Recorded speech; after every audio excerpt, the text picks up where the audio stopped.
मैं मुरारी सुमन और आप देख रहे हैं तापमान एक्सप्रेस न्यूज़। इस वक्त हमारी उपस्थिति ज्ञान की धरती नालंदा के राजगीर में है।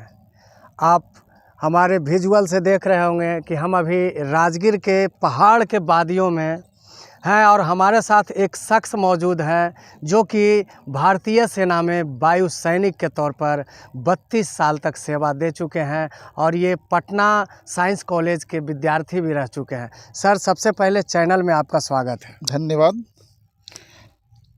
सर, आप सेना में काम किए, इससे मुझे और देश के नागरिक को भी गर्व है और आपको भी गर्व होगा।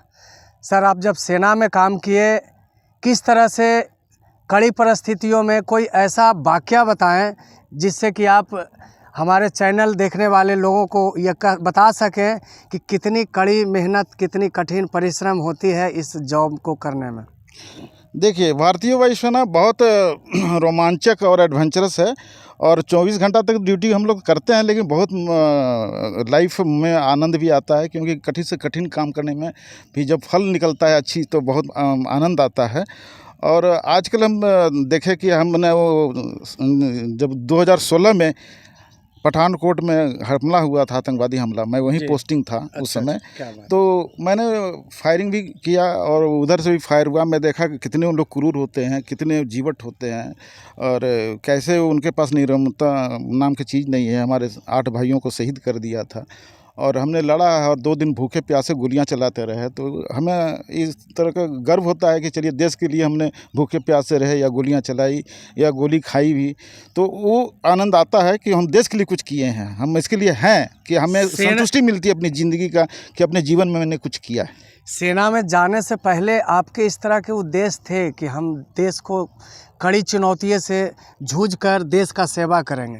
हाँ, कहीं न कहीं मेरे एक रिलेटिव थे भारतीय वायुसेना में, तो उनके बोलने का ढंग, चाल और लोगों में जो देशभक्ति था, ईमानदारी था, उससे मैं प्रेरित था और मैं भी चाहता था कि भारतीय वायुसेना में जाऊँ, इसलिए मैंने डिसाइड किया जाने का। चलिए, जिस जज्बा और जुनून के साथ आपने देश का सेवा किया, एक गौरव की बात है।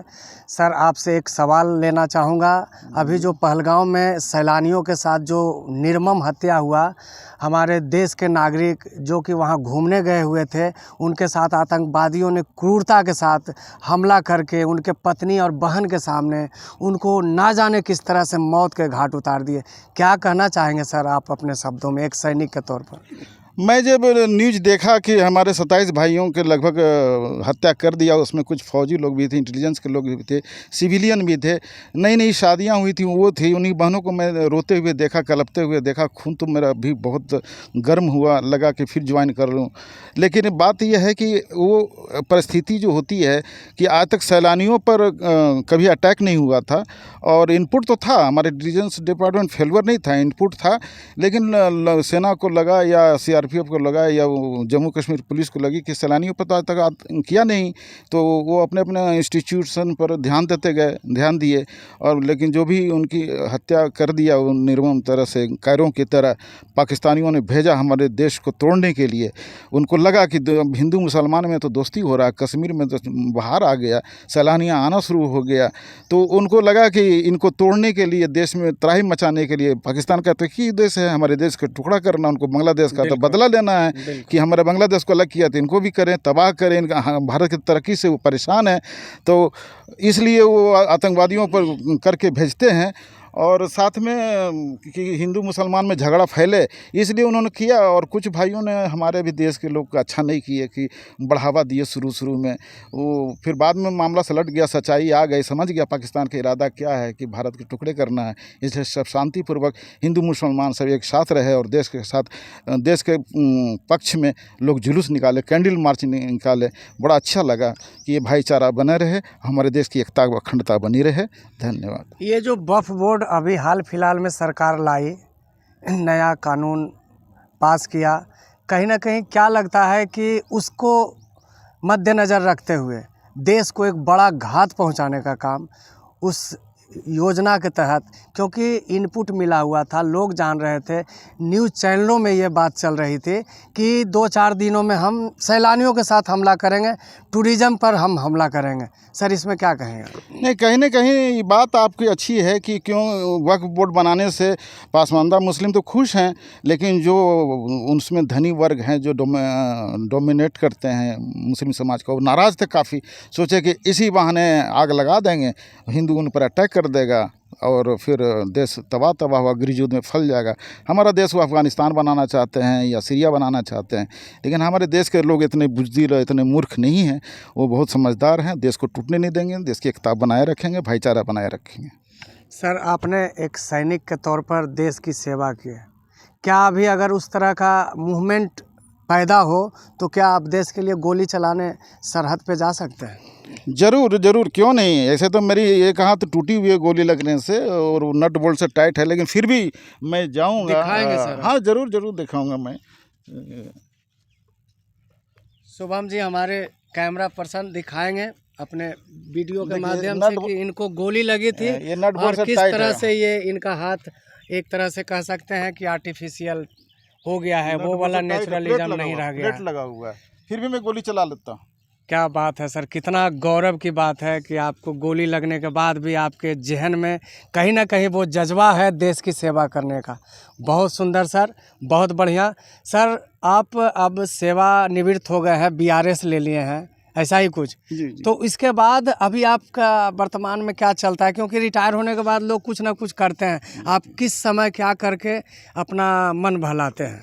देखिए, मैं डिसेबिलिटी में चला गया था कि प्रमोशन नहीं मिल रहा था और मैं एमबीए किए हुए हूँ, तो मुझे मैनेजरियल टाइप के पोस्ट MBA में, किए हुए हैं? हाँ एमबीए किए हुए हूँ, तो मुझे मैनेजरियल टाइप का नहीं मिल पा रहा था, तो एज ए वर्कर मैं सेवा नहीं दे पा रहा था देश का। और किस पद पे थे आप? मैं ऐसे जूनियर वारंट अफसर था वहाँ पर। तो अभी आपका क्या चल रहा है वर्तमान में? वर्तमान में मैं वीआरएस ले लिया कि भाई जब देश की सेवा में पूर्ण रूप से नहीं करूँगा, डिसेबिलिटी है, मैं कमर का डिस्क भी निकला हुआ है, ये भी है। कमर का डिस्क भी निकला हुआ है? जी जी हाँ, वो मिसाइल विसाइल फिट करते वो थे। तो दिखा पाना थोड़ा मुश्किल है, लेकिन चलिए कोई बात नहीं, आप बता रहे हैं तो गलत नहीं बोल रहे होंगे, हाथ वो वाला दिखा disability है, दिए। हाँ, disability चलिए है ये मेरा। कम नहीं है। तो मतलब मेरा कहना ये है कि अब सेवा जो आपने किया देश की सेवा करने के बाद, अभी आप क्या कर रहे हैं प्रोपर वे में? बैठना होता है या कुछ करते हैं? जब मैं 2018 में वीआरएस लेके नागपुर में आया, मेरे बच्चे वहीं इंजीनियरिंग कर रहे थे, बेटी डॉक्टरनी है, तो ऑलरेडी बिहार डॉक्टर सरकार, हैं क्या? जी हाँ, तो वो जॉब कर रही है बिहार सरकार में। और वो बेटा वहाँ इंजीनियरिंग कर रहा था, तो फैमिली के साथ उन्हीं रहने के, उनके पढ़ाई की तरफ ध्यान देने के इच्छुक जाहिर किया। लेकिन वो जब कोरोना आया और बहुत से 10,000 बिहार के लोग वहाँ रहते हैं नागपुर में, तो बहुत से क्लोज भी हो गए थे। सब्जी वाले, ठेला वाले, टेम्पो वाले, सबका नंबर रहता था, उनके यूज करता था कि अपने पैसा जाए तो अपने बिहार वालों के पास जाए। तो जब उनका आधार कार्ड बिहार का था और राशन कार्ड वहाँ बना हुआ नहीं था, तो उनको कुछ नहीं मिल रहा था। तो कुछ फैमिलियों के बच्चे मरने के आतुर हो गए थे भूखे से, 2 दिन से खाए। कोरोना काल में? कोरोना काल में वो मेरे घर आए, जानते थे सब्जी उब्जी खरीदता था कि सर हमारे बच्चे सब मर जाएंगे, कुछ हेल्प कीजिए।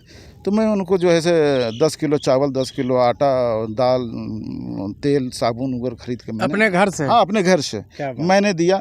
फिर दूसरे दिन 3 लोग आ गए, उनको भी दिया। फिर तीसरे दिन 10 आ गए। फिर वो चौथा दिन लाइन लगी हुई है। तो इस तरह से मैंने 100 आदमी का हेल्प किया और करीब 2 लाख रुपये मेरे घर से चले गए। मुझे तो खुशी आ रही थी कि किसी का जान बचा रहा हूँ। लेकिन जानते हैं फैमिली प्रॉब्लम में, बेटी की शादी करनी थी।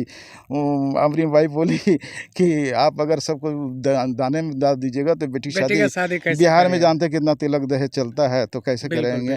तो मैं बोला अरे इन्हीं लोग को दुआएं लगेगी, वो उसकी हो जाएगी। और देखिए उनकी शादी भी डॉक्टर से हो गया, बिना तिलक के हो गया, उन्हीं की दुआएं लगा। और फिर मैं एनजीओ ज्वाइन किया, विधायक को फ़ोन किया, उनसे पैकेट मंगवाता था पूरी गाड़ी भर के, 400 पैकेट खाने का। मैं बिहार के कॉलोनियों में जहाँ जहाँ राशन नहीं मिलता था वहाँ उस कोरोना में कोई घर से निकलता नहीं था, मैं नाक मुँह बांध करके निकलता था और बांट के आते थे और नहाते थे बाहर ही, और कपड़े भी धोते कि भाई घर में जाना है तो ये है गर्म पानी से। तो मैंने इसलिए कि मैं देखा कि ज़िंदगी में कुछ नहीं, जिस दिन मरना होगा। और हम तो 2 बार तो आतंकवादियों को गोलियों का सामना किए हैं, तो हमें तो मौत से डर नहीं लगती है। तो ये महामारी से क्या डर लगेगा? अगर हम 4 को बचा के मरते हैं तो वो भी एक शहीद कहलाएंगे। चलिए ये भी एक शहीद ही कहलाएंगे अगर आप गरीब का सेवा कर रहे हैं तो गरीब के लिए आप अपने आप को न्यौछावर कर दिए हैं। और उतना ही और नहीं, कह रहे हैं कि 2 लाख रुपया मैंने खर्च किया कोरोना काल में, और ये उसके बाद मेरी बेटी का शादी एक डॉक्टर से हो गया। कितना भगवान ने सुन लिया आपका। और उतना ही नहीं, मैंने फिर विधायक को फ़ोन किया, उन्होंने गाड़ी भेजा और फिर एनजीओ से कुछ पैसे मांगे, उनसे कुछ लोगों को महीने का राशन दिया। फिर मैंने बिहार सरकार को फ़ोन किया, इनका मुख्यमंत्री नीतीश बाबू के पीए से मैं थोड़ा सा झगड़ा भी हो गई, लेकिन किस बात को लेकर? इसलिए कि हमारे 10,000 बिहार यहाँ के लोग रह रहे हैं, आधार कार्ड बिहार का है, राशन कार्ड है नहीं, भूखे मर रहा है। आपके उस प्रदेश समय के तो लोग वन राशन का चल रहा था कार्यक्रम। नहीं, उस समय नहीं शुरू हुआ। 2022 में नहीं चल रहा था। नहीं, 21 में नहीं चल रहा था, 21 में हुआ था पहली। अच्छा, 21 का बात कर रहे हैं। हाँ हाँ हाँ।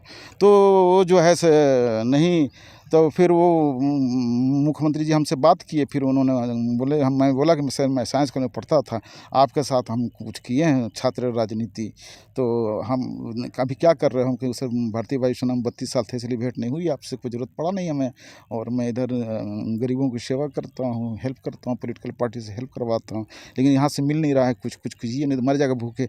उन्होंने फिर भेजा पैसा बिहार फाउंडेशन के माध्यम से, और उसके द्वारा फिर जो बिहार के लोग थे लगभग 5,000 लोग लाभान्वित हुए। 2-2 महीना का राशन उनको दिया गया घर, और उसको पहुंचाने वाले में मैं मेन कार्य करता था, जिसके कारण बिहार सरकार मुझे कोरोना वॉरियर के अवार्ड से प्रशंसित किया। कितनी गर्व की बात है, एक नई बात कि कोरोना वॉरियर, कोरोना काल में ये बिहार सरकार को फ़ोन करके बिहार के मुख्यमंत्री के जो सचिव हैं उनसे बातचीत करके नागपुर में रह रहे लोगों को मदद करने के लिए 5,000 लोगों का मदद किया। सर रविंद्र जी, आपसे बात करके मुझे बहुत खुशी हुई, बहुत गौरवान्वित महसूस हुए। हमारे चैनल में बात करने के लिए आपको बहुत बहुत धन्यवाद। आगे का जीवन। एक और रिक्वेस्ट है, मैं इस चैनल से रिक्वेस्ट करना चाहता हूं हम अपने माननीय प्रधानमंत्री नरेंद्र मोदी जी से कि अगर रोहिणी कमीशन लागू कर देते तो जो गरीब गुरुआ है, जो बहुत पिछड़े हैं, जिनको कुछ नहीं मिल रहा है, उनके भी बेटे IAS IPS बनते और उनका फ़ायदा उठाता। जिस उद्देश्य से मंडल कमीशन बना है, मंडल कमीशन में से आप रोहिणी कमीशन दे दीजिए, और उन आपका वोटर है शुरू से आप 2014 से पहले भी वोट कर देते हैं 50%, अब आपके आने के बाद तो 100% वोटिंग जा रहा है, तो इनको तो कुछ तो दीजिए सर। 10 साल हो गए हैं, तो आपके माध्यम से मैं कहूँगा कि बिहार के इलेक्शन के पहले आप अगर रोहिणी कमीशन लागू कर दें केंद्र में, तो जय हो आपकी सरकार की। चलिए, बहुत बढ़िया रविंदर जी, आप मेरे चैनल के माध्यम से प्रधानमंत्री मोदी जी को ये बताना चाहते हैं कि रोहिणी कमीशन ला करके, जिस तरह से मंडल कमीशन लाए, रोहिणी कमीशन ला करके गरीबों को, शोषितों को, वंचित को, अति पिछड़ों को वो आरक्षण और दे सके, ताकि गरीब लोग, जो पिछड़ा हुआ लोग है उसको, और गरीबी से या मुख्य धारा से ऊपर हो आकर के मुख्य धारा में शामिल होने का मौका मिले। आप हमारे साथ बातचीत किए, हमारे साथ वीडियो जर्नलिस्ट शुभम कुमार के साथ मैं मुरारी सुमन, तापमान एक्सप्रेस न्यूज़, राजगीर नालंदा।